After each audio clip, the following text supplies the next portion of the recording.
Sasa wewe Samia Suluhu umefunga kanisa la Gwajima eti kwa sababu ya maombi ya siku 7. Alisema anataka kukuombea wewe, kuombea makamu wa rais, kuombea waziri mkuu, kuombea bunge, kuombea mapolisi, kuombea taifa nzima, kuombea wanani, kuombea amachinga, kuombea wale watekaji nyara wote. Na akasema Tanzania na CCM sio inchi iliyohasisiwa na Nyerere kwa ajili ya kuteka watu nyara. Kenya tumekuwa na jambo kama hilo, lakini tumeinuka kwa pamoja tukalizuia. Kitu ambacho unakifanya Suluhu ni kwamba you are inviting a system that will come to fight you. The kind of trend ambao unatengeneza itakuwa na uhasama mkubwa baina ya dini ya Kiislamu na dini ya Kikristo Tanzania. Nyerere alifanya jambo kubwa, akatushinda sisi wa Kenya katika kuleta umoja wa makabila. Kukakuwa kuna makabila mengi karibu 150, lakini hawajajitambulisha kwa makabila yao kama sisi wa Kenya tulivyojitambulisha kwa makabila yetu. Lakini jambo unalolifanya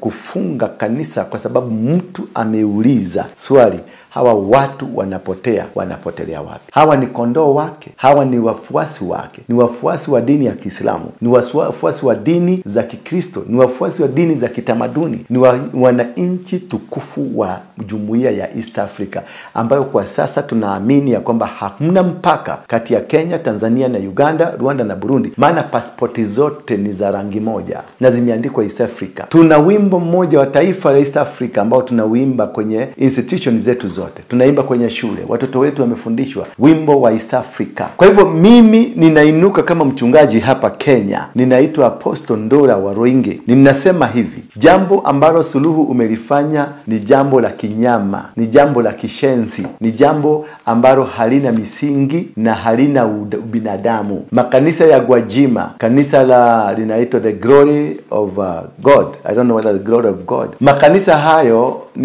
si kuomba na kuamuru Samia ndio uweze kuepukana na kichapo cha kiungu, maana utakipata kabla uchaguzi ufanyike. Kichapo ambacho utaenda kukumbana nacho hakijawahi kukutana na mtu yote katika Afrika nzima. Kabla jambo hilo halijafika, ama kabla hujafikiria kufanya jambo lingine, kanisa la Gwajima lifunguliwe mara moja. Namba 2, uache kuteka watu nyara, maana watu hawa Mungu akiwa mbinguni anakuona. Hivyo navyofanya, kitendo kama hicho kitafanyika kwako. Whatever you are doing to others, it shall come to pass to you. Maana there is something that is God is about to do to you and your family and the people that are walking with you.